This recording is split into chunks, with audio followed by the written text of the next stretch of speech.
kekurangan, dan bila kau tiba aku hilang dari kewujudan.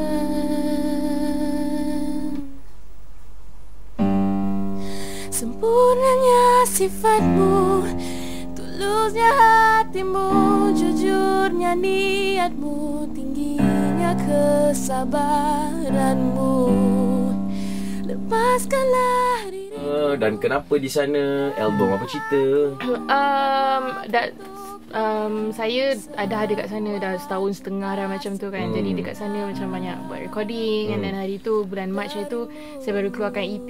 EP tu kira macam introduction lah dekat orang-orang US macam okay ni Yuna ada 5 lagu macam tu. So Alhamdulillah so far so good lah macam EP tu English? English. Ada lagu dan sebenarnya juga. Hai, kita nak dengar.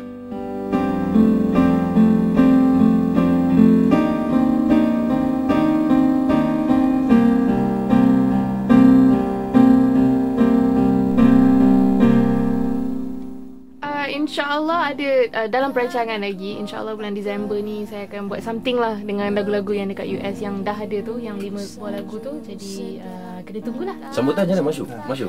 Sambutan kat sana so far so good lah. Tapi sebab baru lagi kan, so kiranya apa yang saya buat dekat Malaysia hari tu for apa, macam perkenalan tu macam mula-mula dulu start kan, kena start balik. Anda masih ingat dengan lagu ini? Oh bulan. Masihkah anda ingat dengan lagu ini? Gelora yang ada jiwa. Nyanyi betul-betul lah. Betul kan? Tandanya kita bersama dengan artis yang punya lagu ni, Yuna. Yeay. Inilah Yuna bawa balik dari LA. Dia bawa nama kita pergi LA kan. Mengikutkan Yuna dari sana membawa kerjaan juga. Yay. Dan Yuna, okay, jangan lupa dengar apa?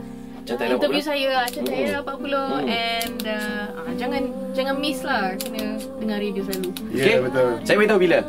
Hari Sabtu 12.30 hari hingga petang. Kita tengah fikir. Hari Ahad jam 8 pagi 12.30 hari. Ya, bersama kami dan Yuna. Ramai peminat.